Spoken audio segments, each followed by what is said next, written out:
Diyan hindi ko ginawa.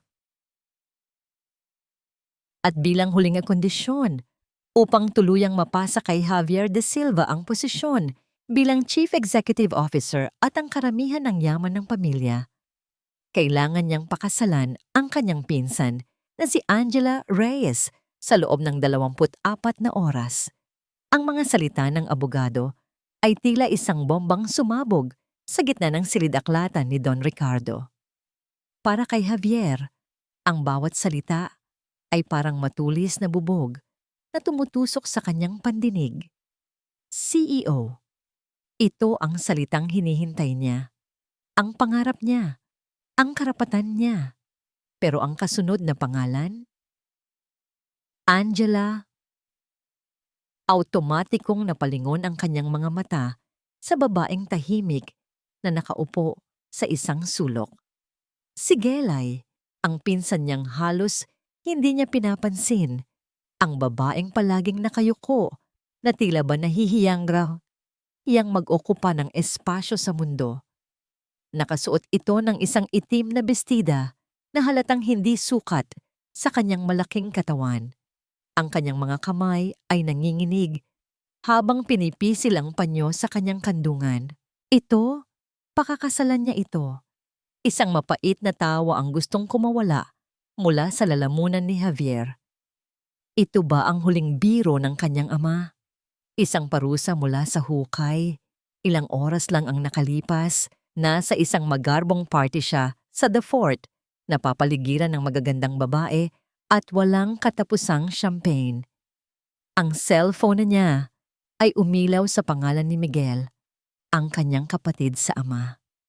Isang tawag lang at ang kanyang perpektong mundo ay gumuho. Javier, si Papa. Kailangan mo nang umuwi agad. Ang biyahe papuntang ospital ay malabo sa kanyang alaala. Ang tanging malinaw ay ang imahe ng kanyang ama, ang makapangyarihang si Don Ricardo de Silva, na nakahiga sa kama, napapaligiran ng mga makina. Ang dating matikas na lalaki ay isa na lamang anino ng kanyang sarili. Javier, mahinang tawag nito. Papa, sagot niya. Pilit itinatago ang gulat sa kanyang boses. Hinawakan ni Don Ricardo ang kanyang kamay. Ang pagkakahawak nito ay mahina, ngunit ang mga mata nito ay matalas pa rin. Gawin mo ang tama, Javier. Hindi para sa kumpanya, kundi para sa iyong kaluluwa. Iyon ang huli nilang pag-uusap. At ngayon, naiintindihan na niya. Ang tama para sa kanyang ama ay ang kabaliwan na ito. Sir Javier? Tanong ng abogado. Pinuputol ang kanyang pag-iisip. Naiintindihan po ba ang kondisyon? Tumingin si Javier kay Miguel. Nakatayo ito sa tabi ng bintana. Seryoso ang mukha. Hindi mabasa ang iniisip. Palagi itong ganito. Kalmado. Tila ba lahat ng bagay ay pinag-isipan na? Ito ay isang kalokohan. Mariing sabi ni Javier. Ang boses ay puno ng galit na pilit niyang pinipigilan. My father was not in his right mind. Lahat ng papeles ay legal, Sir Javier. Mahinahong sagot ng abogado. Pinirmahan niya ito kasama ng kanyang mga doktor bilang saksi. Kung hindi ninyo susundin ang kondisyon, ang buong pamana ay mapupunta sa mga charity foundation na pinili niya at si Sir Miguel ang itatalaga bilang CEO. Napatingin si Javier kay Miguel. Walang bakas ng pagkagulat sa mukha ng kanyang kapatid. Alam ba nito? Bahagi ba ito ng plano? Ang lahat ng pinaghirapan niya, ang lahat ng sakripisyo, ang mga taon na sinubukan niyang patunayan ang kanyang sarili sa isang amang hindi marunong makontento. Mawawala lahat dahil sa isang babaeng muli niyang sinulyapan si Gelay. Nakayuko pa rin ito, ngunit nakita niya ang pagtulo ng isang butil ng luha sa kamay nito. Nasasaktan ito, pero wala siyang pakialam. Ang tanging nakikita niya ay ang kanyang pangarap na unti-unting nawawala. Hindi siya papayag. Nagtagis ang kanyang mga bagang. Tumingin siya sa abogado, ang kanyang mga mata ay kasing lamig ng yelo. Ihanda niyo ang mga papeles, utos niya. Isang buntong hininga ang pinakawalan ni Miguel. Si Gelay naman ay napatingala. Ang mga mata ay puno ng gulat at pag-asa. Ang kaunting pag-asang yon sa mga mata nito ay lalong nagpagalit kay Javier. Mabilis ang mga sumunod na pangyayari. Isang huwawes ang dumating. Ang mga papeles ay pinirmahan. Walang seremonya. Walang sing-sing. Isang transaksyon lamang. Nang gabing iyon, sa malawak at tahimik na mansyon ng mga De Silva, silang dalawa na lang ni Gelay. Gelay ang naiwan. Tumayo sila sa sala. May ilang metrong pagitan. Ang katahimikan ay nakakabingi. Kinuha ni Javier ang marriage contract mula sa ibabaw ng mesa. Inihagis niya ito sa harapan ni Gelay. Ang papel ay bumagsak na may mahinang kaluskos. Napaurong si Gelay. Takot ang mababasa sa kanyang mukha. 1 taon, sabi ni Javier. Ang bawat salita ay mabigat at walang emosyon. Pagkatapos ng 1 taon, tapos na ang kasal na ito. Tinitigan niya ito ng diretso sa mga mata. Tinitiyak na naiintindihan nito ang bawat salitang bibitawan niya. Huwag na huwag mong kakalimutan yan. Tumalikod siya at naglakad paalis. Hindi na nilingon pa ang babaeng naiwang nanginginig sa gitna ng sala. Para sa kanya, hindi ito ang kanyang asawa. Isa lamang itong balakid na kailangan niyang lampasan. Nakatayo si Angela sa gitna ng sala. Matagal pa matapos umalis si Javier. Ang mga salitang binitiwan nito ay umalingaw-ngaw sa kanyang isipan. Paulit-ulit na parang sirang plaka. 1 taon. Tapos na ang kasal na ito. Huwag na huwag mong kakalimutan yan. Naramdaman niya ang panginginig ng kanyang mga tuhod. Napahawak siya sa sandalan ng sofa upang hindi matumba. 1 kasal sa papel. Iyon lang pala ang lahat ng ito. 1 kontrata. 1 taon ng pagpapanggap para makuha ni Javier ang gusto niya. At siya? Ano siya sa kwentong ito? 1 kasangkapan lamang. 1 buntong hininga ang pinakawalan niya. At kasabay nito ang mga luhang kanina pa niya pinipigilan. Alam naman niya. Mula pa sa simula, alam niyang imposible ito. Si Javier De Silva, ang lalaking matagal na niyang minamahal mula sa malayo, ang lalaking laman ng kanyang mga pangarap, ay hinding-hindi siya magugustuhan. Paano nga ba? Langit ito at lupa siya. Mama Angela? Isang boses ang pumutol sa kanyang pag-iisip. Si Manang Lita, ang matagal ng kasambahay ng mga De Silva. May bakas ng awa sa mga mata nito. Ihahatid ko na po kayo sa inyong silid. Magalang na sabi nito. Salamat po. Mahinang sagot ni Gelay. Pinupunasan ang kanyang mga pisngi. Sumunod siya kay Manang Lita paakyat sa malawak na hagdanan. Ang mansyon ay malamig at malaki. Tila isang museo. Bawat sulok ay sumisigaw ng yaman at kapangyarihan. Mga bagay na hinding-hindi niya naramdaman na bahagi siya. Huminto sila sa harap ng isang pinto, sa dulo ng pasilyo, malayo sa master's bedroom, kung saan alam niyang matutulog si Javier. Isang guest room, maganda at maluwag, ngunit malinaw ang mensahe. Hiwalay ang kanilang mga mundo, kahit pa sa iisang bubong. Kinabukasan, maagang gumising si Gelay. May maliit na bahagi sa kanyang puso na umaasa. Baka sakali, sa sikat ng bagong umaga, magbago ang lahat. Baka sakaling ang Javier na kaharap niya kagabi ay dala lang ng pagod at galit. Nagpunta siya sa kusina at nagpasya siyang ipagluto ito ng almusal, sinangag, itlog, at ang paborito nitong tapa na natatandaan niya mula sa mga kwento ng ina nito noon. Inihanda niya ang lahat sa mesa, kasama ang 1 tasa ng bagong timplang kape. Ilang sandali pa, narinig niya ang mga yabag ni Javier. Pumasok ito sa dining area, suot ang isang mamahaling business suit. Ang presensya nito ay agad na pumuno sa silid. Ngunit hindi man lang nito sinulyapan ang pagkain sa mesa. Dumiretso ito sa coffee machine, kumuha ng 1 tasa at uminom habang nakatayo. Jack Javier, Nagluto ako. Nautal na sabi ni Gelay. Tumingin lang ito sa kanya, isang mabilis at malamig na sulyap. Hindi ako nag-aalmusal. Pagkatapos noon, tumalikod na ito at naglakad paalis. May meeting ako. Huwag mo akong hintayin. Naiwan si Gelay na nakatayo roon, nakatingin sa pagkaing inihanda niya. Ang amoy ng sinangag at tapa ay tila naging isang pangiinsulto. Naramdaman niya muli ang pag-init ng kanyang mga mata. Lumipas ang mga araw na ganoon. Si Gelay ay parang multo sa loob ng mansyon. Sinusubukan niyang gawin ang papel ng isang asawa. Inaayos ang gamit ni Javier, tinitiyak na malinis ang bahay. Nagluluto ng pagkain na hindi naman nito ginagalaw. Ngunit para kay Javier, isa siyang hangin na hindi nakikita at hindi naririnig. Isang hapon, habang nagdidilig siya ng halaman sa hardin, isang pulang sports car ang huminto sa tapat ng mansyon. Bumaba mula rito ang isang babaeng tila galing sa pabalat ng isang magazine.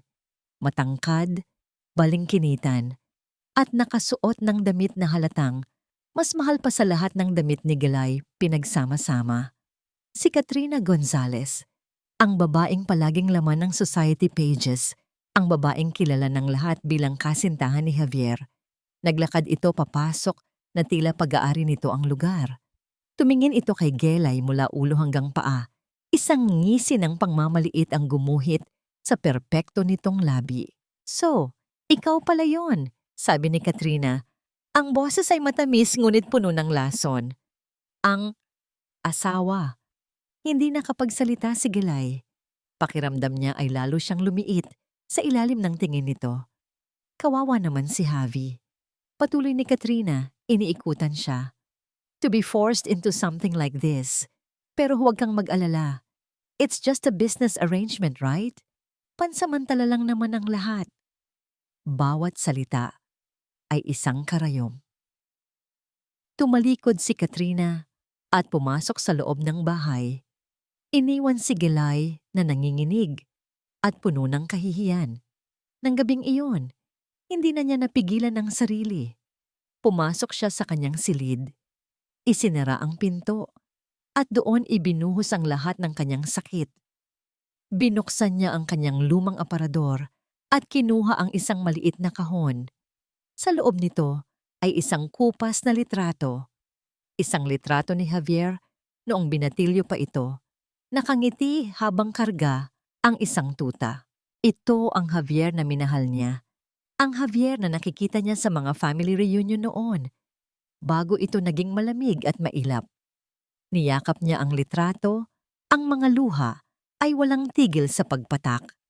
Ito ang tangi niyang kayamanan, isang alaala ng isang pangarap na ngayon ay isa ng bangungot.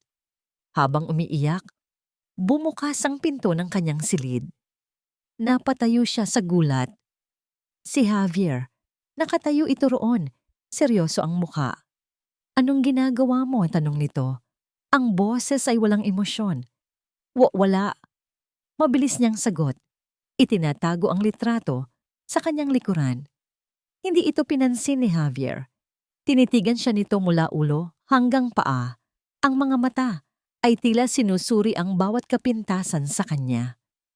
Isang tingin na puno ng pagkadismaya. Sa isang linggo na ang anniversary ng kumpanya. Anunsyo nito.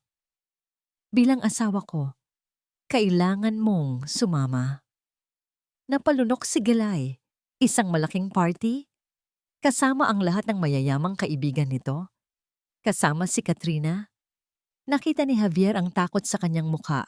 Bumuntong hininga ito na tila ba isa siyang malaking problema. Kailangan nating may gawin sa'yo. Sabi nito, ang boses ay kasing lamig ng bakal.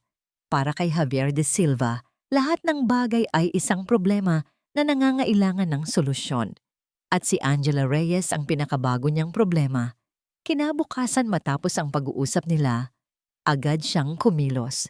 Hindi siya nag-aksaya ng panahon. Kung kailangan niyang gawing presentable si Gelay para sa anibersaryo ng De Silva Corporation, gagawin niya ito sa paraang alam niya. mabilis, mahusay, at walang personal na pagkakasangkot. Tinawagan niya ang tatlo sa pinakamagagaling na tao sa kani-kanilang larangan. Una, isang personal trainer na kilala sa paggawa ng himala. Pangalawa, isang nutritionist na kayang gawing gourmet meal ang dahon ng litsugas. At pangatlo, isang sikat na stylist na kayang bihisan kahit ang poste ng Meralco at gawin itong magmukhang modelo. This is Project Mrs. De Silva, sabi niya sa mga ito sa isang mabilis na meeting sa kanyang home office. I want results. Money is not an issue. Inaasahan ni Javier na matatapos ang kanyang parte roon. Babayaran niya sila at sila na ang bahala sa lahat. Ngunit hindi naging ganoon kadali. Sa unang araw ng training, napadaan siya sa home gym. Nakita niya si Gelay sa ibabaw ng treadmill. Ang bawat hakbang nito ay tila isang parusa. Namumula ang mukha nito sa hirap at ang pawis ay bumabasa sa kanyang damit. Inasahan ni Javier na makikita itong umiiyak o sumusuko. Ngunit wala. Ang nakita niya ay determinasyon sa mga mata nito habang nakatingin sa numerong nasa screen ng makina. Napailing na lang siya at nagpatuloy sa paglalakad. Isa lamang itong negosyo. Kailangan nitong gawin ang parte nito. Ngunit kinabukasan at sa mga sumunod na araw, palagi siyang napapadaan sa gym. Palagi niya itong nakikita roon. Pagod, pero hindi sumusuko. Isang araw, nadulas ito at muntik ng mahulog. Agad na may kumislot sa dibdib ni Javier. Isang hindi maipaliwanag na pag-aalala. Ngunit bago pa man siya makalapit, tumayo na ulit si Gelay. Huminga ng malalim at muling nagpatuloy. Mayroong kung anong nagsimulang magbago sa tingin niya rito. Ang pinakamatinding pagsubok ay ang shopping trip. Tinawagan siya ng stylist, halos sumuko na. Sir Javier, ayaw po talagang sumukat ni ma'am. Sabi niya, wala raw pong babagay sa kanya. Napahilot si Javier sa kanyang sentido. Bakit ba kailangan niyang problemahin pa ito? I'm on my way. Inis niyang sagot sa telepono. Pinuntahan niya sila sa isang mamahaling butik. Naabutan niyang nakaupo si Gelay sa isang sulok na kayuko habang ang stylist ay problemadong nakatingin sa mga hanay ng damit. What's the problem here? Malamig niyang tanong. Javier, gulat na sabi ni Gelay, hindi mo kailangang pumunta rito. Obviously I do. Sagot niya. Humarap siya sa stylist. Give us a minute. Nang silang dalawa na lang ang naiwan, hinarap niya si Gelay. This is part of the deal, Angela. You have to do your part. Alam ko, mahinang sagot nito, hindi makatingin sa kanya. Pero, nakakahiya. Tignan mo naman ako. Kahit anong isuot ko, hindi babagay. Isang buntong hininga ang pinakawalan ni Javier. Sa unang pagkakataon, sa halip na inis, may iba siyang naramdaman. Awa? Siguro. Kinuha niya ang isang simpleng navy blue na bestida mula sa sabitan. Hindi ito kumikinang. Walang mga palamuti. Try this. Utos niya. Iniabot ang damit dito. Nag-aalangan man ay kinuha ito ni Gelay at pumasok sa fitting room. Paglabas niya, napahinto si Javier. Ang bestida ay simple, ngunit dahil sa pagbawas niya ng timbang, bumagay ito sa hugis ng kanyang katawan. Mas lumabas ang kaputian ng kanyang balat. Mayroong kakaiba. Hindi pa rin ito si Katrina, ngunit hindi na rin ito ang Gelay na nakita niya noong araw na binasa ang testamento. It's decent, sabi niya. Pilit na pinapanatiling walang emosyon ng boses. We'll take it. Isang gabi, umuwi siya mula sa opisina na dala ang sakit ng ulo. Pagpasok niya sa dining area, naamoy niya ang isang pamilyar na bango. Nakahain sa mesa ang kaldereta. Hindi lang basta kaldereta, ito ang kaldereta na niluluto ng kanyang yumaong ina. Nakatayo si Gelay sa gilid ng mesa bahagyang kinakabahan. Naalala ko lang sa kwento ni tita. Paborito mo raw ito. Nagpaturo ako kay Manang Lita. Napatingin si Javier sa pagkain. Bigla siyang bumalik sa kanyang pagkabata, sa mga panahong ipinagluluto pa siya ng kanyang ina bago ito magkasakit. Isang kislap ng alaala, isang kislap ng lungkot. Umupo siya nang walang imik at nagsimulang kumain. Hindi niya ito pinuri, hindi siya nagsalita. Ngunit sa gabing iyon, inubos niya ang lahat ng nasa kanyang plato. Dumating si Miguel kinabukasan para kamustahin sila. Nakita nito si Gelay na abala sa pag-aayos ng mga bulaklak sa florera. "Gelay, you look different." Nakangiting sabi ni Miguel. "You look happy." Ngumiti si Gelay, isang nangiting na ngayon lang nakita ni Javier. Isang nangiting totoo. "Salamat, Kuya Miggy." Napansin ni Miguel ang pagdating ni Javier.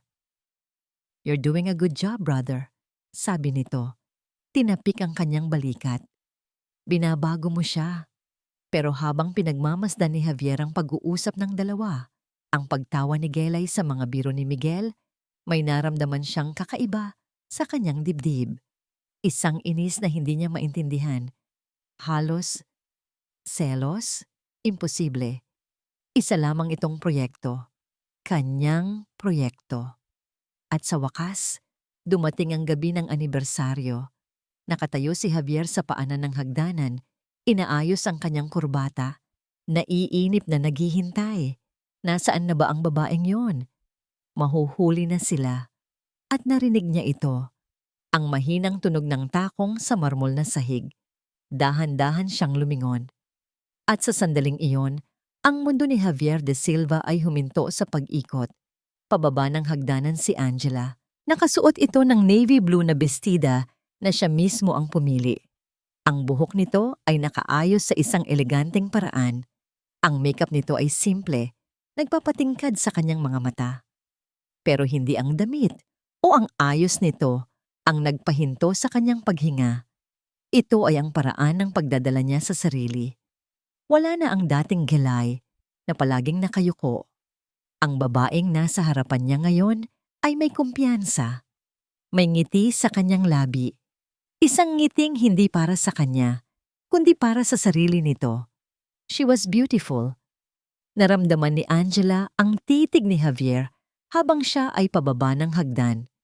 Bawat hakbang niya ay maingat. Hindi dahil sa takot na madapa, kundi dahil sa bigat ng kanyang tingin.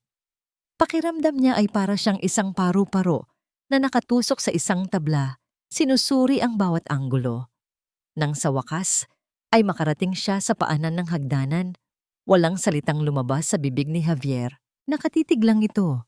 At sa unang pagkakataon, hindi pagkadismaya o inis ang nakita niya sa mga mata nito. Ito ay pagkamangha.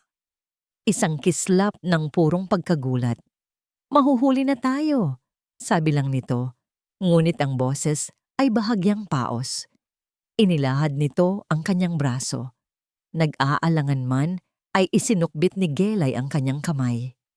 Ang init ng balat nito ay tumagos sa tela ng kanyang bestida. Nagpadala ng kuryente sa kanyang buong katawan. Ito ang unang pagkakataon na hinawakan siya nito ng ganito. Hindi dahil kailangan, kundi tila ba kusa. Ang biyahe papunta sa hotel, kung saan gaganapin ang party, ay tahimik. Ngunit hindi ito ang karaniwang malamig na katahimikan. Mayroong kuryosidad sa hangin. Paminsan-minsan, nahuhuli niya itong sumusulyap sa kanya. At sa bawat sulyap, bumibilis ang tibok ng kanyang puso. Pagpasok nila sa grand ballroom, lahat ng mata ay napunta sa kanila.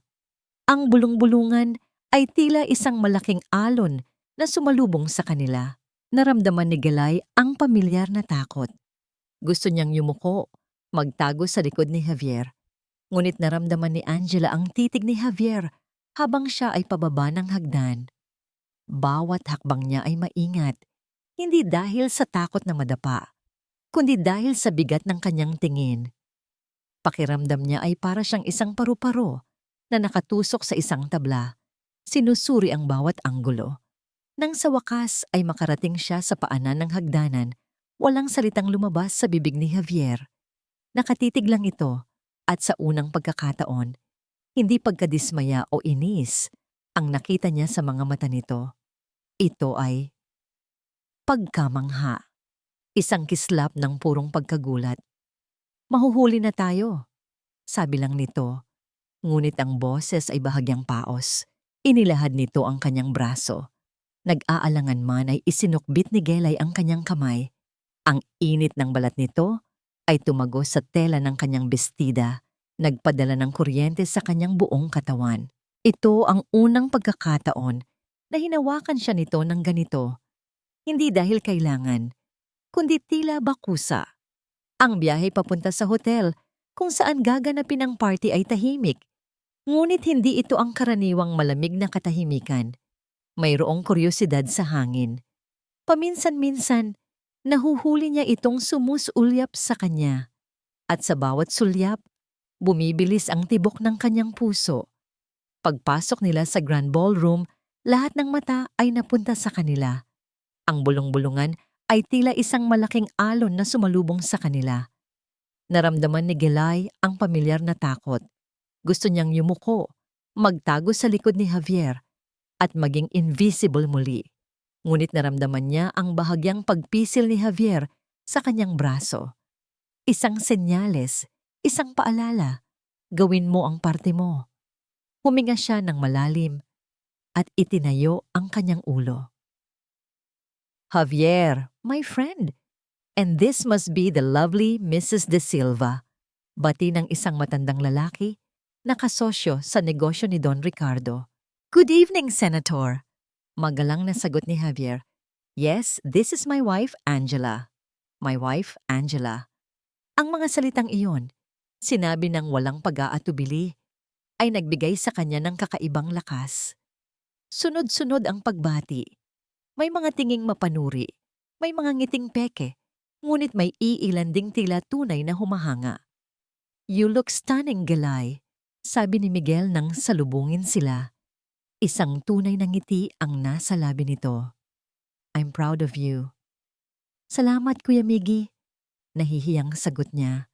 Sa tulong ni Javier at Miguel sa kanyang tabi, unti-unting nawawala ang kanyang kaba. Pakiramdam niya, sa unang pagkakataon, nakabilang siya. Nakarapat dapat siya sa apelyidong De Silva, isang matamis na pangarap.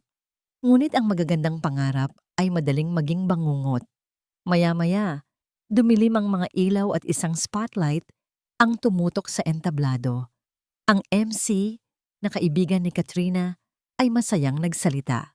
At ngayon, bilang isang munting sorpresa, meron kaming inihandang isang video presentation, isang pagbabalik-tanaw sa buhay ng pamilya De Silva. Nagsimula ang video, mga litrato ni Don Ricardo noong kabataan nito, mga litrato ng yumaong ina ni Javier, mga litrato ni Javier at Miguel noong mga bata pa sila. Nakakatuwa, nakakaantig. Ngunit bigla, nagbago ang musika, naging mapanokso, at isang malaking litrato ang lumitaw sa screen. Isang litrato niya. Si Gelay, noong pinakamataba siya. Nakaupo sa isang monoblock chair sa isang handaan sa probinsya. Ang plato niya ay puno ng kanin at lechon. Ang bibig niya ay may mantsa ng sarsa. Narinig niya ang mga unang hagik-gik. Sumunod ang isa pang litrato. Siya ulit, suot ang isang luma at maluwag na daster. Natutulog na nakabukas ang bibig. Ang hagik-gik ay naging tawanan, isa pa. At isa pa. Bawat litrato ay mas masakit kaysa sa nauna. Ang bawat isa ay tila isang punyal na itinarak sa kanyang puso. Ang buong ballroom ay puno na ng tawanan. Ang mga tingin ng paghanga kanina ay napalitan ng tingin ng pangungutya. Nakita niya si Katrina sa isang sulok, nakangisi. Ang mga mata ay nagdiriwang sa kanyang pagkawasak. Naramdaman ni Gelay na nanlalamig ang kanyang mga kamay at paa. Ang mundo niya ay umikot. Ang lahat ng kumpiyansang inipon niya ay gumuho sa isang iglap. Gusto niyang tumakbo, magtago, maglaho na parang bula. Napayuko siya, hinahayaan ang kanyang buhok na takpan ng kanyang mukha. Hinahayaan ang mga luha na tumulo ng walang tunog. Tapos na. Ito na ang parusa sa pangangarap niya. Ngunit sa gitna ng ingay, naramdaman niya ang paggalaw sa kanyang tabi. Tumingala siya. Si Javier. Nakatayo ito, ang panga ay nagtagis sa galit. Ang kanyang mga mata ay hindi nakatingin sa kanya, kundi sa entablado, na may apoy na hindi pa niya nakikita kailanman. Mabilis itong naglakad papunta sa entablado. Ang bawat hakbang ay mabigat at may awtoridad. Inagaw nito ang mikropono mula sa kamay ng MC. Biglang tumahimik ang lahat. Itigil yan! Utos ni Javier. Ang kanyang boses ay dumagundong sa buong ballroom. Agad na namatay ang screen. Hinarap ni Javier ang mga tao. Ang kanyang mga mata ay matalas. Tila hinihiwa ang bawat isa sa kanila. Ang babaeng nakita ninyo sa mga litratong iyon. Simula niya, ang boses ay kalmado, ngunit puno ng panganib. Ay ang pinakamabait at pinakamatatag na taong kilala ko. Naglakad ito sa gilid ng entablado at inilahad ang kamay sa kanya. Angela, halika. Nanginginig na tumayo si Gilay at lumapit. Hinawakan niya ang kamay ni Javier at hinila siya nito paakyat sa entablado. Sa tabi niya, sa harap ng lahat. Siya si Angela Reyes de Silva. Pagpapatuloy ni Javier, mas malakas, mas may diin. Ang asawa ko. Tumingin ito sa paligid, hinahamon ng bawat isa. Ang sino mang hindi rumespeto sa kanya ay hindi rin ako nirerespeto. At kung may problema kayo roon, maaari na kayong umalis. Walang nangahas na kumibo. Ang katahimikan ay nakakabingi. Maging si Katrina ay natigilan. Ang ngisi ay nabura sa kanyang mukha. Binitawan ni Javier ang mikropono at hawak pa rin ang kamay ni Gilay. Marahan siyang inakay pababa ng entablado at palabas ng ballroom. Iniwan ang daan-daang bisita na tulala. Sa loob ng sasakyan pauwi, walang nagsasalita. Patuloy lang sa pag-agos ang mga luha ni Gilay. Ngunit hindi na ito luha ng kahihiyan. Ito ay luha ng hindi niya alam. Pasasalamat? Gulat? Naramdaman niya ang muling pagpisil ni Javier sa kanyang kamay. Mas mahigpit ngayon. Isang pisil na nagsasabing, nandito ako. Pagdating sa bahay, akma na siyang aakyat sa kanyang silid nang pigilan siya ni Javier. Hinawakan nito ang kanyang braso, humarap siya rito. Ang mga mata nito ay seryoso, puno ng emosyon na hindi niya mabasa. Dahan-dahan, itinaas nito ang kanyang kamay at pinunasan ng isang luhang dumaloy sa kanyang pisngi gamit ang kanyang hinlalaki. Ang haplos nito ay napakalambot, napakabait. Huwag kang umiyak. Mahinang sabi nito, ang boses ay halos isang bulong. Hindi mo yun deserve. Nakatitig lang sila sa isa't isa. Ang distansya sa pagitan nila ay unti-unting nawawala. Ang galit na si Javier ay nawala. Napalitan ng isang lalaking hindi pa niya nakikilala. Nakatayo si Javier sa harap ni Gilay. Ang kanyang hinlalaki ay nasa pisngi pa rin nito. Ang lambot ng balat nito ay nagpadala ng isang kakaibang init sa kanyang mga daliri. Isang init na gumapang paakyat sa kanyang braso at tumagos sa kanyang dibdib. Ano ba itong ginagawa ko? Tanong niya sa sarili. Agad niyang binawi ang kanyang kamay na para bang napaso. Tumalikod siya ng bahagya. Magpahinga ka na, sabi niya. Pilit na pinababalik ang lamig sa kanyang boses. Marami pa tayong gagawin bukas. Hindi na niya hinintay ang sagot nito. Mabilis siyang umakyat sa kanyang silid at isinara ang pinto. Sumandal dito na para bang may humahabol sa kanya. Napapikit siya. Ang imahe ni Gilay sa entablado, nakatingin sa kanya na may luha sa mga mata, ay hindi maalis sa kanyang isipan. At ang pakiramdam ng pagtatanggol dito, iyon ang pinakanakakatakot sa lahat. Hindi iyon parte ng plano. Ang mga sumunod na araw ay naging kakaiba. Ang dating yelo sa pagitan nila ay unti-unting natunaw.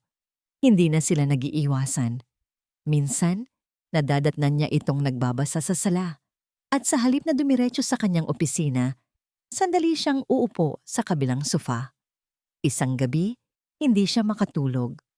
Bumaba siya para kumuha ng tubig at nakita niya si Gelay sa kusina, nakatingin sa labas ng bintana. "Hindi ka rin makatulog?" tanong niya. Napalingon ito, bahagyang nagulat. Medyo marami lang iniisip. Tumayo siya sa tabi nito. "Tungkol sa party?" Umiling ito. "Hindi na. Tapos na yon. Salamat nga pala sa ginawa mo." "Wala yon." Mabilis niyang sagot. "Nakakahiya sa pangalan ng pamilya ang ginawa nila." Isang palusot. Alam niyang hindi lang yon ang dahilan. "Alam mo," mahinang sabi ni Gelay, "noon si Papa Ricardo, palagi niyang sinasabi na ikaw daw ang pinakamana sa kanya. Matigas ang ulo pero may mabuting puso." Napangiti si Javier ng mapait. "Mabuting puso?" Palagi niyang sinasabi na kulang pa ang ginagawa ko, na kailangan kong maging mas mahusay, mas malakas. Ito ang unang pagkakataon na nagsalita siya tungkol sa kanyang ama sa harap ng ibang tao. "Siguro, gusto niya lang na maging pinakamahusay ka para sa sarili mo," sagot ni Gelay. Ang boses ay puno ng pangunawa. Tumingin si Javier sa kanya. Sa ilalim ng sinag ng buwan, nakita niya ang sinseridad sa mga mata nito. Walang paghuhusga, walang pagkukunwari. Isang pakiramdam ng katahimikan ang bumalot sa kanya. Isang pakiramdam na matagal na niyang hindi nararanig. Kinabukasan, kinailangan niyang pumunta sa Tagaytay para sa isang biglaang meeting tungkol sa isang bagong proyekto. "Sumama ka," sabi niya kay Gelay. Hindi ito isang utos, kundi isang paanyaya. Sa biyahe na wala ang kanilang pagkailang, nagkwentuhan sila tungkol sa mga simpleng bagay, mga paboritong pagkain, mga nakakatawang alaala noong bata pa sila. Tumawa si Javier sa mga kwento ni Gilly. Isang tunay at malakas na tawa na kahit siya ay nagulat. Ngunit pagdating nila sa paanan ng bundok, biglang bumuhos ang malakas na ulan. Ang daan ay naging madulas at maya-maya lang umusok ang makina ng sasakyan. "Damn it!" mura ni Javier habang sinusubukang paandarin muli ang kotse. Ngunit wala nang nangyari. Naiwan sila sa gitna ng kawalan sa loob ng isang sirang sasakyan habang ang ulan ay walang tigil sa pagbuhos. Walang signal ang kanilang mga cellphone. "May nakita akong ilaw kanina, mga ilang metro mula rito," sabi ni Gelay. "Baka may bahay doon." Walang ibang pagpipilian. Kinuha ni Javier ang kanyang suit jacket. "Halika." Paglabas nila ng kotse, agad niyang ipinatong ang jacket sa ulo ni Gelay para protektahan ito sa ulan. Hindi alintana ang sarili niyang nababasa. Natagpuan nila ang isang maliit na inn sa gilid ng daan. Simple, ngunit malinis at tuyo. Iisa na lang ang natitirang kwarto. Kinuha na nila ito. Habang nagpapalit si Gelay sa banyo, nakausap ni Javier ang may-ari. Nag-iisa na lamang daw ito at walang masyadong bisita. Ipinagluto sila nito ng mainit na sabaw at adobo sa isang maliit na kainan sa tabi ng inn. Habang kumakain sila, sa ilalim ng isang mahinang bumbilya at sa saliw ng tunog ng ulan, naramdaman ni Javier na tila nasa ibang mundo sila. Malayo sa mansyon, malayo sa kumpanya, malayo sa kontrata. Dito, siya lang si Javier at kasama niya si Angela. "Ang sarap nito," sabi ni Gelay, napangiti. "Mas masarap pa rin yung kaldereta mo," sagot ni Javier nang hindi nag-iisip. Nakita niya ang pamumula ng mga pisngi nito at sa sandaling iyon, naisip niya na napakaganda pala nito kapag ngumingiti. Pagbalik sa kanilang kwarto, ang hangin ay napuno ng tensyon. Isang kama lang ang naroon.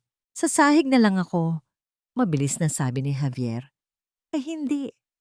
"Ayos lang. Malaki naman yung kama. Pwede tayong..." Hindi na naituloy ni Gelay ang sasabihin. Tumayo si Javier malapit sa bintana, pinagmamasdan ang pagpatak ng ulan. Ang isipan niya ay isang malaking gulo. Ang lahat ng kanyang depensa, lahat ng kanyang pader ay unti-unting gumuho ngayong gabi. Ang babaeng nasa likod niya ay hindi na isang problema na kailangang solusyonan. Siya ay si Gelay. Humarap siya rito. Nakatayo ito sa gitna ng silid na babalot ng katahimikan. Hindi ko na alam kung anong nangyayari sa akin, Gelay. Pag-amin niya, ang boses ay puno ng pagkalito. Dahan-dahan siyang lumapit. Bawat hakbang ay tila isang malaking desisyon. Huminto siya sa mismong harapan nito. Napakalapit na kaya niyang amuyin ang banayad na bango nito. Itinaas niya ang kanyang kamay at hinaplos ang pisngi nito tulad ng ginawa niya noong gabing iyon sa mansyon. This time, he didn't pull away. Nakita niya ang pagkagulat, pag-asa at takot sa mga mata nito. At sa mga matang yon, nakita niya ang isang bagay na hindi pa niya nakita mula sa ibang babae. Isang pagtingin na tila ba nakikita ang kanyang kaluluwa. Hindi na niya napigilan ang sarili. Dahan-dahan niyang ibinaba ang kanyang mukha at ang kanyang mga labi ay sinalubong ang mga labi nito. Isang halik na nagsimula sa pag-aalinlangan, ngunit mabilis na naging puno ng damdamin. Isang damdamin na matagal na niyang itinatago at itinatanggi. Isang pagsuko, ngunit habang lumalalim ang halik, isang malamig na takot ang biglang gumapang sa kanyang sistema. Ang plano, ang kontrata, ang pagiging CEO. Ang lahat ay tila isang malakas na sampal sa kanyang mukha. Bigla siyang lumayo, humihingal, na para bang nakagawa siya ng isang malaking kasalanan. Nakita niya ang sakit at pagkalito sa mukha ni Gelay. Hindi natin dapat ginawa to, sabi niya. Ang boses ay naging malamig at malayong muli. Tumalikod siya. Hindi na kayang tignan ang mga mata nitong sinaktan niya. Iniwan niya si Gelay na nakatayo roon. Ang init ng kanilang unang halik ay mabilis na napalitan ng lamig ng kanyang pagtanggi. Ang biyahe pauwi mula sa Tagaytay ay nababalot ng isang nakakabininging katahimikan. Si Javier, ang lalaking humalik sa kanya, nang may sidhi ilang oras lang ang nakalipas, ay muling nagtayo ng pader sa pagitan nila. Malamig, malayo. Ngunit sa pagkakataong ito, hindi na yon naging kasing sakit para kay Gelay. Dahil sa ilalim ng lamig na yon, mayroon siyang nakita. Isang kislap ng takot sa mga mata nito. Takot sa sarili nitong nararamdaman. At ang kislap na yon ang naging pag-asa niya. Hawak-hawak niya ang alaala ng kanilang halik. Iyon ay totoo. Hindi yon parte ng kontrata. Naramdaman niya. Kaya't pagdating sa mansyon, habang si Javier ay muling nagkulong sa kanyang opisina, si Gelay naman ay nagpunta sa kusina. Nagpasya siyang magluto ng isang espesyal na hapunan. Isang paraan para sabihing, naiintindihan kita, nandito lang ako. Isang paraan para ipaglaban ang pag-asang isinilang sa gitna ng ulan. Habang abala siya sa paghahanda, tumunog ang kanyang cellphone, isang numero na hindi rehistrado. Nag-aalangan man ay sinagot niya ito. Hello? Angela? Darling, it's Katrina. Ang boses sa kabilang linya ay matamis na parang pulot, ngunit may nakatagong kamandag. Agad na nanlamig ang pakiramdam ni Gelay. Anong kailangan mo? Oh, don't be like that, tumawa si Katrina. Tumawag ako para tumulong. Alam mo ba, kanina ko pa tinatawagan si Javi, pero hindi niya sinasagot. Meron kasi siyang importanteng board meeting bukas ng umaga at naiwan niya sa safe sa office niya ang isang napaka-importanteng folder. Kung hindi niya yon madadala, malaking gulo to para sa kanya. Napakunot ang noo ni Gelay. Bakit mo sinasabi sa akin to? Well, ikaw ang asawa, di ba? Baka sakaling matulungan mo siya. The code to his safe is his birthday, year included. Madali lang. Just get the blue folder para sa akin and I'll have my driver pick it up. Malaking tulong yon sa kanya, promise. Pagkatapos noon, ibinaba na ni Katrina ang tawag. Naiwan si Gelay na tulala. Hindi siya nagtitiwala kay Katrina. Alam niyang may masamang balak ito. Ngunit, paano kung totoo ang sinasabi nito? Paano kung mapahamak nga si Javier sa trabaho dahil dito? Ang pag-aalala niya para kay Javier ay mas matimbang kaysa sa kanyang pagdududa. Dahan-dahan, naglakad siya papunta sa home office ni Javier. Bihira siyang pumasok dito. Ito ang santuwaryo nito. Nakatayo siya sa harap ng malaking painting sa dingding. Itinulak niya ito ng bahagya at lumitaw ang isang itim na kahadeyero. Mali ito, sabi ng isang bahagi ng kanyang isipan. Huwag mong pakialaman ang gamit niya. Pero para naman ito sa kanya, sagot ng pusong nag-aalala. Nanginginig ang kanyang mga kamay habang itinipa ang kaarawan ni Javier. Isang tunog ng pag-click ang kanyang narinig at dahan-dahang bumukas ang pinto ng safe. Sa loob, mayroong mga tumpok ng dokumento. Hinanap ng kanyang mga mata ang isang asul na folder. Wala siyang makita. Ang nakita niya ay isang mahabang brown envelope na nakatago sa pinakailalim. Tila importante. Baka ito na yon. Kinuha niya ang envelope. Mas magaan ito kaysa sa inaasahan niya. Nang buksan niya ito, isang piraso ng papel ang laman. Hindi ito isang company report. Hindi ito isang kontrata. Ito ay mga papeles ng annulment. Nakatayo sa itaas ang kanilang mga pangalan. Javier de Silva at Angela Reyes. Nanlabo ang kanyang paningin. Ang buong silid ay nagsimulang umikot. Binasa niya ang mga salita. Ngunit ang utak niya ay ayaw itong iproseso. Kontrata, pagpapawalang bisa, kasunduan. At sa pinakaibaba, sa ibabaw ng linyang nakalaan para sa pirma, naroon ito. Isang malinaw, matatag, at pamilyar na pirma. Javier de Silva. Ang petsa sa tabi ng pirma ay parang isang sampal na gumising sa kanya sa katotohanan. Isang linggo matapos silang ikasal. Bago pa ang project, Mrs. De Silva, bago pa ang pagtatanggol sa party, bago pa ang halik sa gitna ng ulan, nakahanda na ang lahat para sa kanilang paghihiwalay. Lahat ng iyon, lahat ng sandaling umasa siya, ay isang malaking kasinungalingan. Nabitawan niya ang papel. Lumipad ito pababa at lumapag sa sahig. Ang puso niya, na ilang sandali lang ay puno ng pag-asa, ngayon ay basag na parang isang salamin na pinukpok ng maso. Napaluhod siya, hindi na makahinga. Ang sakit ay napakatindi, halos pisikal. Napahawak siya sa kanyang tiyan habang isang matinding pagkahilo ang bumalot sa kanya. At sa gitna ng kanyang paghihinagpis, isang malamig na katotohanan ang biglang pumasok sa kanyang isipan. Ang pagkahilo niya nitong mga nakaraang umaga, ang hindi niya pagkakaroon ng buwanang dalaw.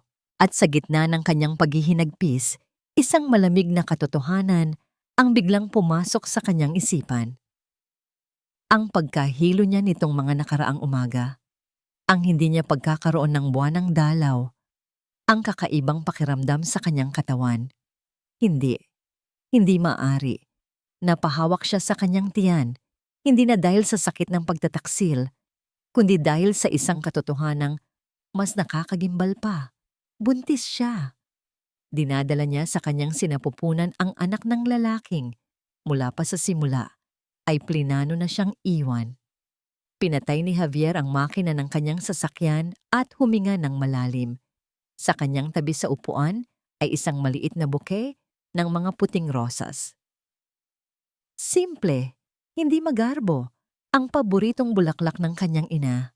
At ngayon ay alam niyang paborito rin ni Gelay. Pagkatapos ng gabi sa Tagaytay, ilang araw niyang kinulong ang sarili sa trabaho, sinusubukang ibaon ang alaala ng halik na iyon, sinusubukang kumbinsihin ang sarili na isa yung pagkakamali.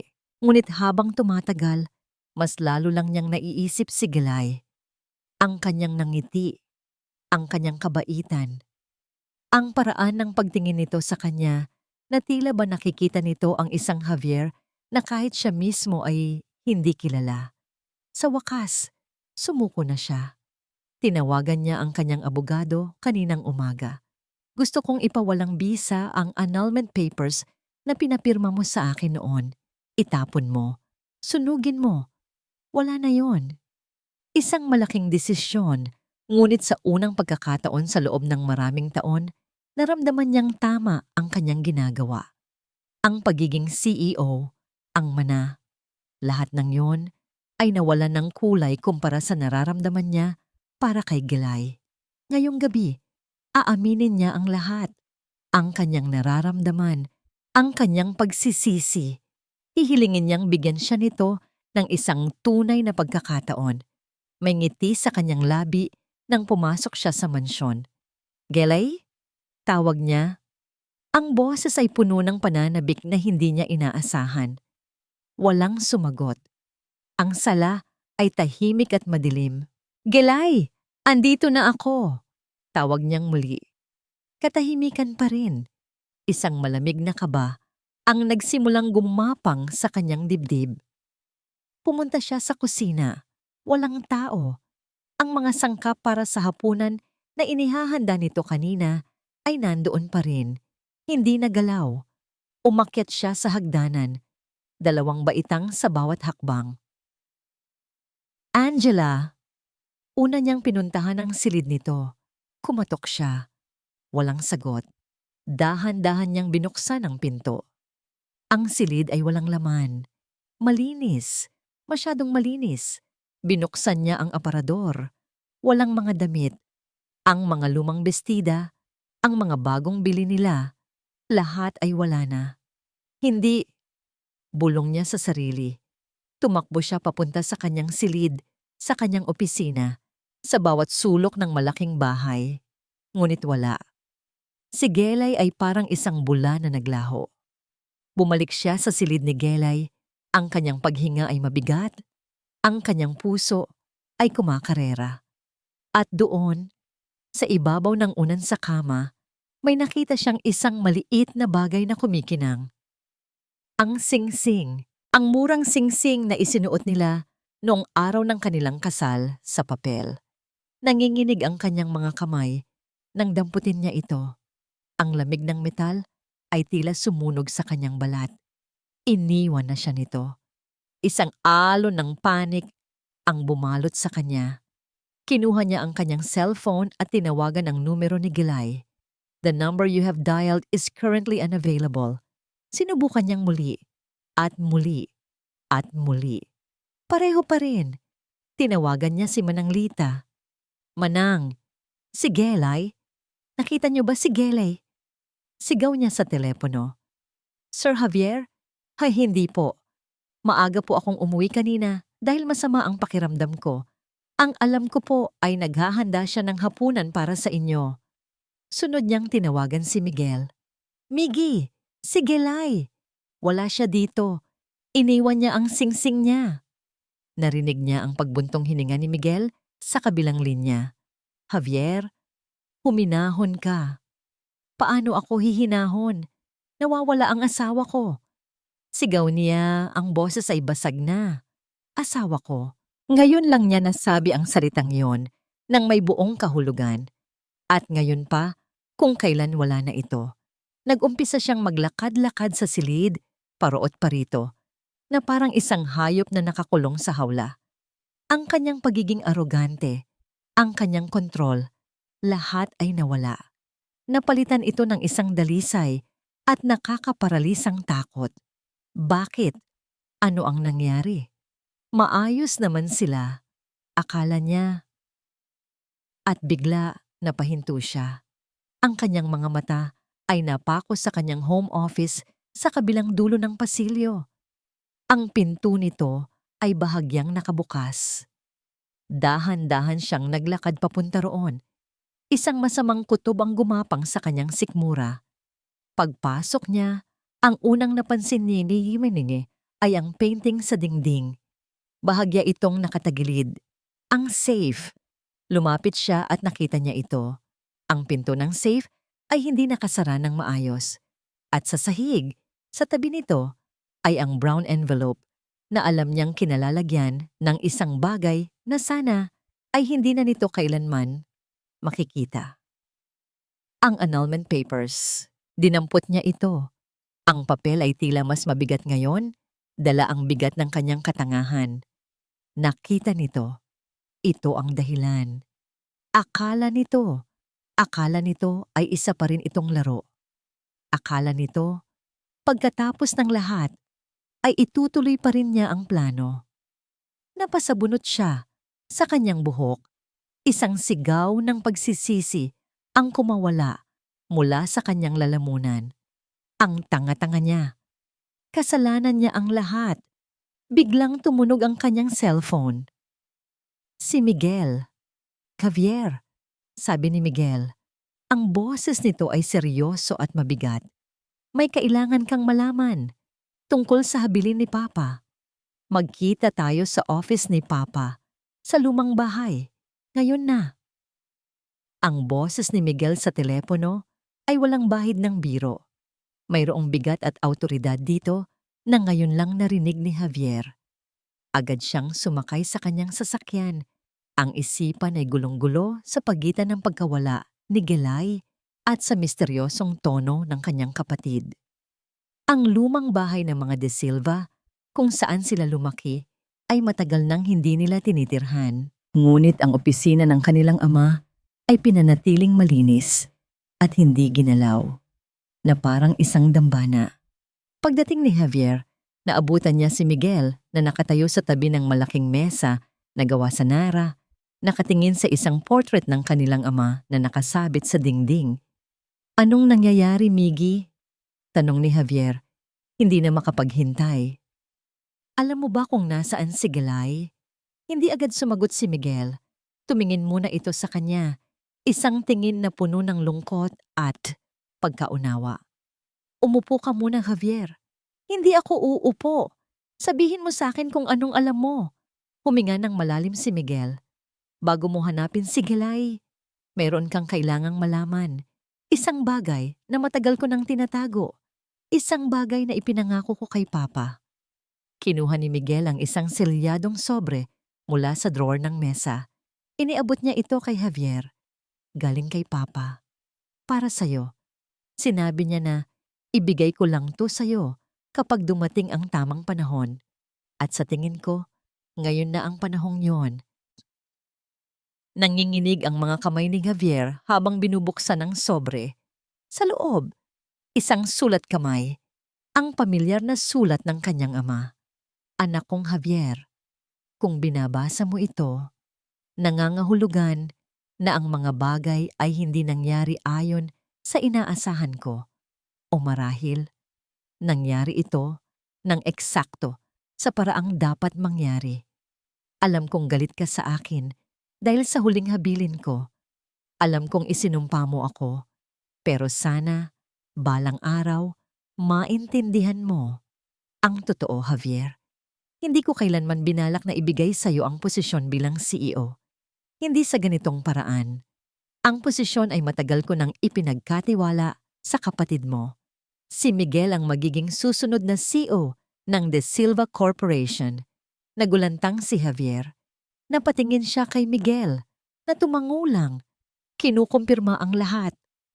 Bumalik ang tingin ni Javier sa sulat.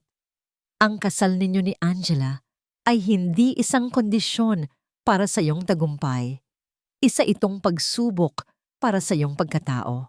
Isang huling desperadong pagtatangka ng isang matandang ama na iligtas ang kanyang anak mula sa pagkakamaling nagawa niya mismo. Pinili ko ang yaman at kapangyarihan kaysa sa pamilya. Ang resulta? Namatay ang unang asawa ko, ang ina ni Miguel, nang malungkot. At ang sarili mong ina ay namuhay na may lamat sa puso. Ayokong mangyari yon sa'yo, anak. Nakita ko ang sarili ko sa'yo, ang pagkauhaw sa kapangyarihan, ang pagtingin sa mga tao bilang kasangkapan. Si Angela, si Gelay ang iyong pagkakataon, isang pusong puro, isang kaluluwang hindi kayang bilhin ng pera. Kung matututunan mo siyang mahalin, kung matututunan mong unahin siya kaysa sa iyong ambisyon, doon mo lang matatagpuan ang yaman na hindi kayang tumbasan ng kahit anong korporasyon. Doon, magiging tunay kang matagumpay. Ang plano naming ito ni Miguel, patawarin mo kami. Ngunit ito lang ang paraan na naisip namin para buksan ang iyong mga mata. Kung paano mo tatapusin ang kwentong ito, nasa iyong mga kamay na. Piliin mo ang tama, Javier. Piliin mo ang kaligayahan. Nagmamahal, Papa. Nabitawan ni Javier ang sulat. Ang mga salita ay tila mga dagang tumutusok sa kanyang dibdib. Hindi ito tungkol sa pagiging CEO. Hindi kailanman. Ito ay tungkol sa kanya. Ito ay isang pagsubok. Isang pagsubok kung saan siya bumagsak. Biglang nag-flashback sa kanyang isipan ang lahat. Ang pagiging kalmado ni Miguel nang basahin ang habilin. Ang palaging pagsuporta nito kay Gelay. Ang pagsubok nitong kausapin siya. Si Miguel ay hindi niya karibal. Ito ay tagabantay niya. Bakit hindi mo sinabi? Tanong ni Javier. Ang boses ay basag. Dahil kailangan mong matuklasan ang lahat sa sarili mo, Javier. Malungkot na sagot ni Miguel. Kailangan mong maramdaman. Hindi mo ito maiintindihan kung sinabi lang namin sa'yo. Ganoon ka katigas. Napaupo si Javier sa silya. Ang bigat ng katotohanan ay tila isang malaking bato na pumapatong sa kanyang mga balikat. Kaya pala palaging may lungkot sa mga mata ng kanyang ama kapag tinitignan siya nito. Hindi ito pagkadismaya. Ito ay takot. Takot na matulad siya rito. Naiyak siya. Isang iyak na hindi dahil sa galit o pagkabigo, kundi dahil sa dalisay na pagsisisi. Umiyak siya para sa mga taon na sinayang niya sa paghahabol sa maling bagay. Umiyak siya para sa isang amang hindi niya lubusang naunawaan. At higit sa lahat, umiyak siya para kay Gelay. Ang babaeng ibinigay sa kanya para iligtas siya, ngunit siya pa ang sinaktan at winasak. Pinunasan niya ang kanyang mga luha at tumayo. Mayroon ng bagong determinasyon sa kanyang mga mata. Hindi na ang determinasyong makuha ang isang posisyon, kundi ang determinasyong itama ang pinakamalaking pagkakamali ng kanyang buhay. Tumingin siya kay Miguel. Nasaan siya, Miggy? Tinitigan siya ng kanyang kapatid. Sinusuri. Hindi ko pwedeng sabihin basta-basta. Baka lalo mo lang siyang guluhin. Hindi na. Marising sabi ni Javier, ang boses ay puno ng isang bagong tuklas na kapakumbabaan. Hindi na ako ang CEO-in-waiting ng De Silva Corp. Ako si Javier, isang lalaking nagmamahal sa asawa niya at gagawin ang lahat para mabawi siya. Nakita ni Miguel ang pagbabago sa mga mata ng kanyang kapatid. Isang maliit na ngiti ang sumilay sa labi nito. Alam ko kung nasaan siya, sabi ni Miguel. Pero ang tanong ay, anong gagawin mo, Javier? Hahabulin mo ba ang posisyong alam mong hindi para sa'yo o hahabulin mo ang babaeng nag-iisang pag-asa mo? POV. Angela Gelay Reyes. 2 linggo na ang lumipas mula nang lisanin ni Gelay ang mansyon. Natagpuan niya ang kapayapaan sa isang maliit na bayan sa tabi ng dagat sa Batangas, kung saan walang nakakakilala sa kanya bilang isang De Silva. Dito, siya lang si Gelay. Bawat umaga, naglalakad siya sa dalampasigan, ang simoy ng hangin na may amoy alat, at ang tunog ng mga alon na humahampas sa buhangin ay tila gamot sa kanyang sugatang puso. Hawak ang kanyang bahagyang umuumbok na tiyan. Ipinapangako niya sa kanyang sarili at sa munting anghel sa loob niya, nabubuo sila ng isang bagong buhay. Isang buhay na simple, tahimik at malayo sa sakit ng nakaraan. Ngunit ang nakaraan ay may sariling paraan ng paghabol. Isang hapon, habang pinagmamasdan niya ang paglubog ng araw, isang pamilyar na anino ang tumabon sa kanya. Dahan-dahan siyang lumingon at ang hangin ay tila huminto sa pag-ihip. Si Javier. Nakatayo ito ilang metro ang layo mula sa kanya. Hindi suot ang karaniwan nitong mamahaling suit, kundi isang simpleng polo shirt at pantalon. Ang buhok nito ay bahagyang magulo, na parang hinipan ng hangin.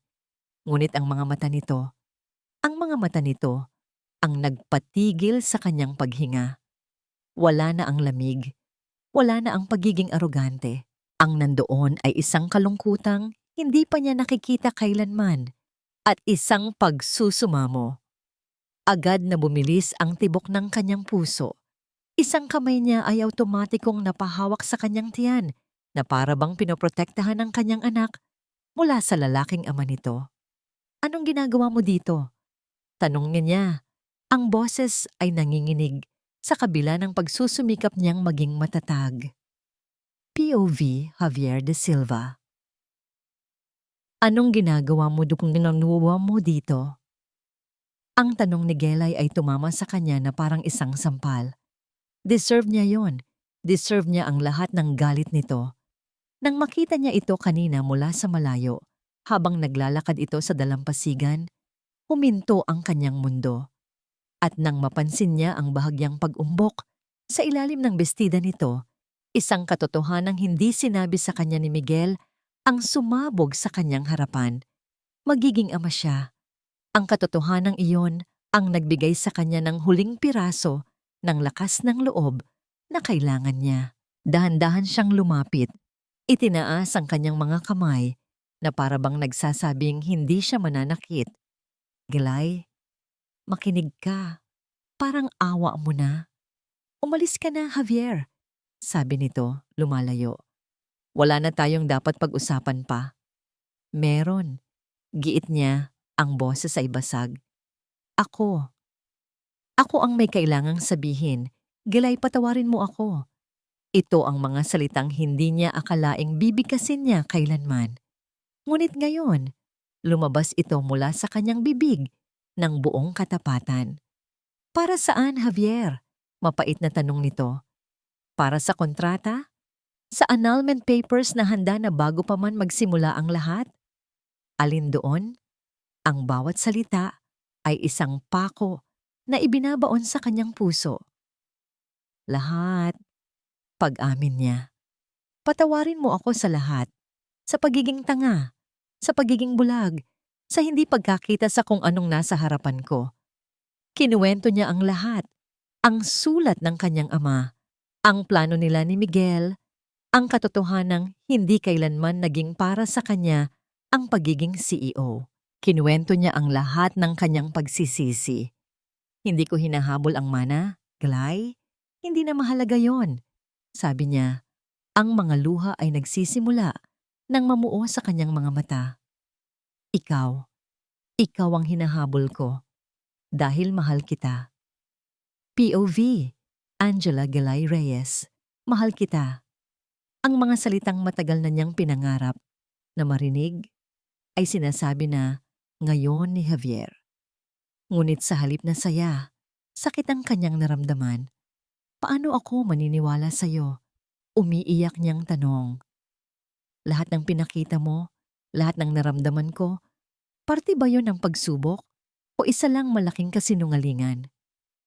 Ang nararamdaman ko para sa'yo, ang nag-iisang totoong bagay sa lahat ng ito, desperadong sabi ni Javier. Manhid ako, Gelay, pero binago mo ako. Akma na itong hahakbang palapit ng isang matinis na boses ang pumunit sa kanilang sandali. Javier, darling, I knew I'd find you here. Sabay silang napalingon. Si Katrina. Nakatayo ito roon. Suot ang isang mamahaling summer dress. Ngunit ang nangiti sa kanyang labi ay hindi abot sa kanyang mga mata na nag-aapoy sa galit. So this is where you're hiding, sabi ni Katrina.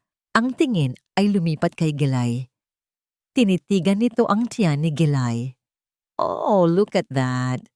Gumawa ka na pala ng paraan para tuluyang makuha ang pera ng mga De Silva. How pathetic. Katrina, tumigil ka. Mariing sabi ni Javier, humaharang sa pagitan nilang dalawa. Ngunit hindi nagpatinag si Katrina. Bakit, Javi? Natatakot kang malaman niyan na habang nagpapakasaya kayo sa probinsya, ako ang inaasikaso mo sa syudad? Ako ang tinatawagan mo kapag kailangan mo ng totoong kausap? That's a lie! Sigaw ni Javier. Is it? Hamon ni Katrina. Lumapit ito kay Gelay. Huwag kang magpaloko sa kanya. Gagamitin ka lang niya. Tulad ng ginagawa niya sa lahat. Kapag nakuha na niya ang gusto niya, itatapon ka rin niya. Lalo na ngayon na ganyan ang itsura mo. Iyon na ang huling patak. Ngunit bago pa man makasagot si Gelay, isang bagay na hindi niya inaasahan ang nangyari. Humarap si Javier kay Katrina. Ang muka ay isang maskara ng galit na hindi pa niya nakikita. Isang galit na hindi para sa kanya, kundi para sa kanya. Tapos ka na? Malamig na tanong ni Javier. Good. Dahil ito ang una at huling beses na sasabihin ko to sa'yo. Layuan mo ang asawa ko. Asawa? Tumawa si Katrina. Ang papel na yan ay madaling punitin. Hindi mo naiintindihan, sabi ni Javier. Ang boses ay kalmado, ngunit may nakakakilabot na diin. Si Gelay at ang magiging anak namin ang pamilya ko. Ang buhay ko.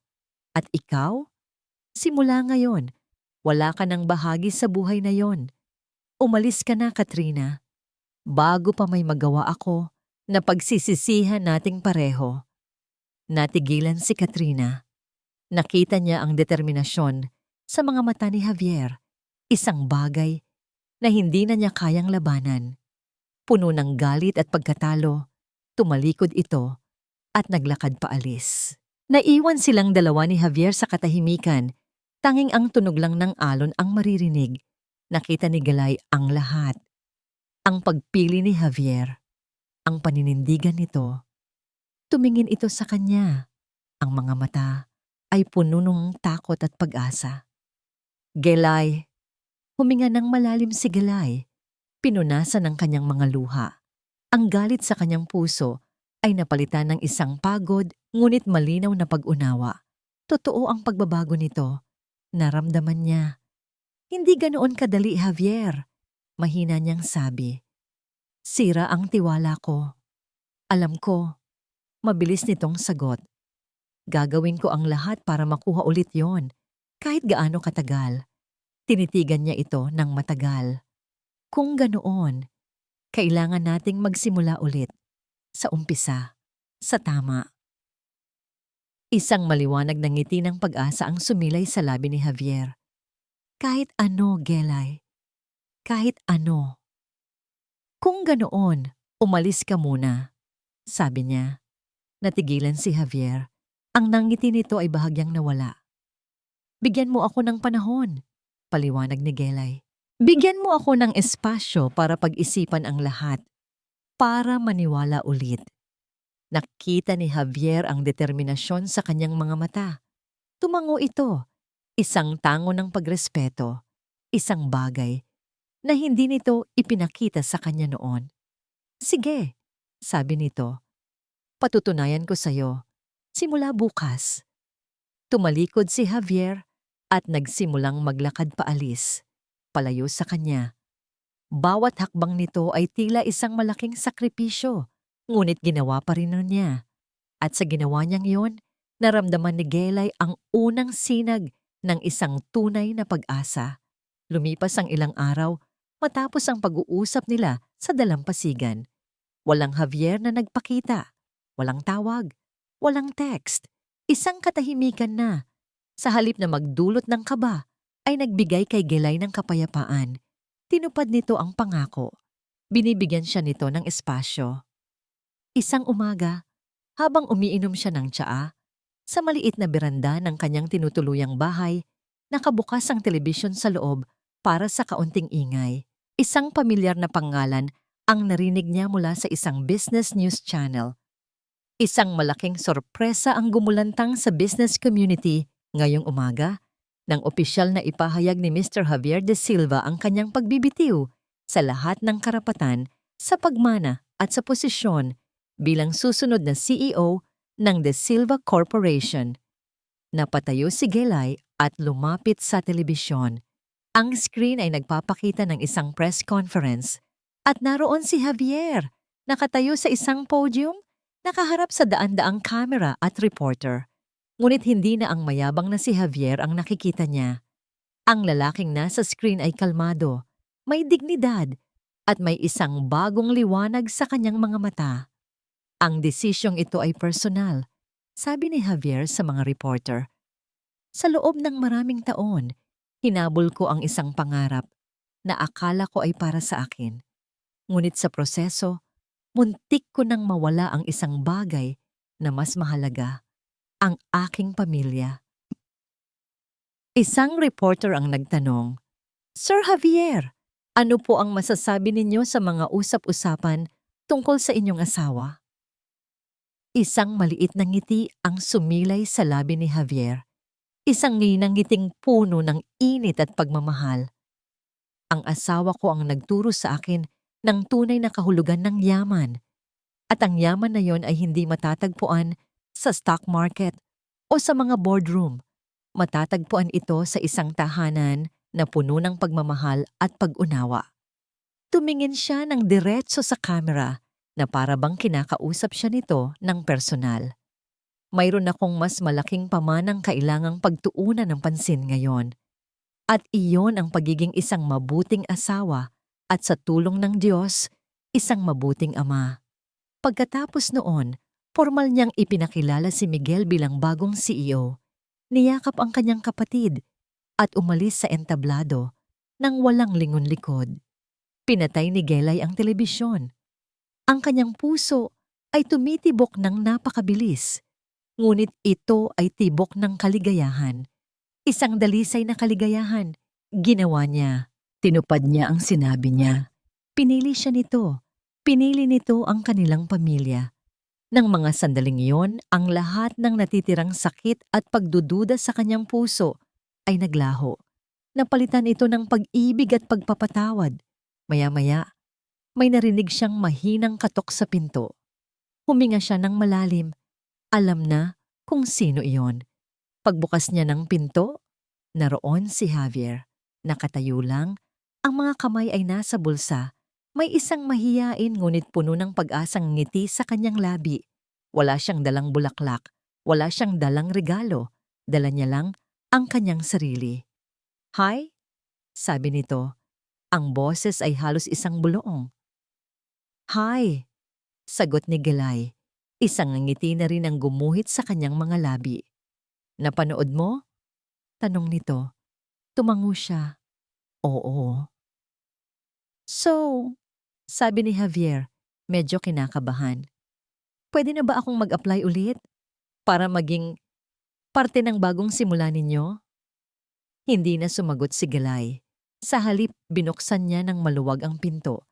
Isang paanyaya para ito ay pumasok. Pumasok sa kanyang bahay. Pumasok muli sa kanyang buhay. Ang nangiti sa mukha ni Javier ay kasing liwanag ng araw. Makalipas ang isang taon, ang tunog ng masasayang sigaw at tawanan ay pumuno sa dalampasigan. Dahan-dahan lang, Ricardo, natatawang sabi ni Javier habang hinahabol ang kanilang isang taong gulang na anak na masayang tumatakbo sa buhanginan. Ang maliit na bata na ipinangalan sa kanyang lolo ay kamukhang-kamukha ni Javier, ngunit nakuha nito ang mga mata at ang matamis na ngiti ni Gelay. Nakaupo si Gelay sa isang banig, pinapanood ang kanyang mag-ama. Ang kaligayahan sa kanyang dibdib ay halos umaapaw.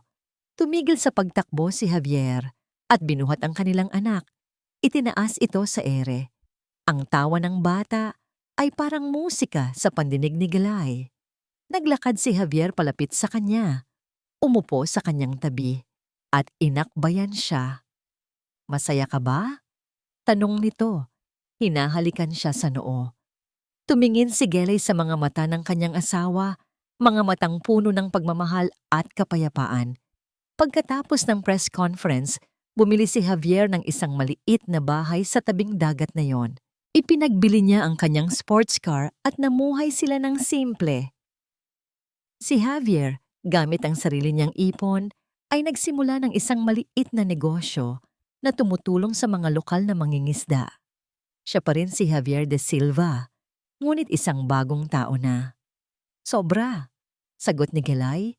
Isinandal ang kanyang ulo sa balikat nito. Pinagmasdan nila ang kanilang anak na masayang naglalaro sa buhangin. Nagsimula ang lahat sa isang huling habilin, bulong ni Javier. Napangiti si Gelay at hinawakan ang kamay nito. Ang paglalakbay namin ay nagsimula sa isang testamento, sabi niya sa kanyang isipan. Ngunit nagtapos ito sa isang pangako. Isang pangako ng isang bagong simula. Isang pangako ng isang pag-ibig na mas matibay dahil sinubok ng panahon. Isang pag-ibig na sa wakas ay natagpuan ang tunay nitong tahanan. At dito nagtatapos ang kwento nina Javier at Gelay. Isang paglalakbay na nagsimula sa isang habilin at nagtapos sa isang pangakong panghabang buhay. Mula sa kaibuturan ng aking puso, maraming salamat sa inyong walang sawang pagsubaybay at pakikinig. Salamat sa pagsama ninyo sa bawat kabanata ng paglalakbay ni na Javier at Gelay. Habang isinusulat ko ang kwentong ito, kasama ninyo akong umiyak sa mga pagsubok ni Gelay at naramdaman ko rin ang unti-unting pagbabago sa puso ni Javier. Nais kong lumikha ng isang salaysay na higit pa sa kilig, isang salamin ng totoong buhay. Ito ay isang paalala na ang tunay na pag-ibig ay hindi nasusukat sa yaman o itsura, kundi sa kakayahang magpatawad, magbago, at tanggapin ang isang tao ng buong buo. Isang paalala na ang pinakamahalagang pamana na maibibigay natin ay hindi pera, kundi isang pusong natutong magmahal ng tama. Ngayon, nais ko namang marinig ang inyong boses. Anong aral ang inyong napulot? Aling bahagi ng kwento ang pinakatumatak sa inyong puso? Huwag po kayong mag-atubiling ibahagi ang inyong mga saloobin sa comment section sa ibaba. Ang inyong mga kwento at damdamin ang nagbibigay buhay sa bawat salitang aking isinusulat. Muli, maraming salamat sa inyong lahat. Hanggang sa susunod nating kwento ng pag-ibig at pag-asa.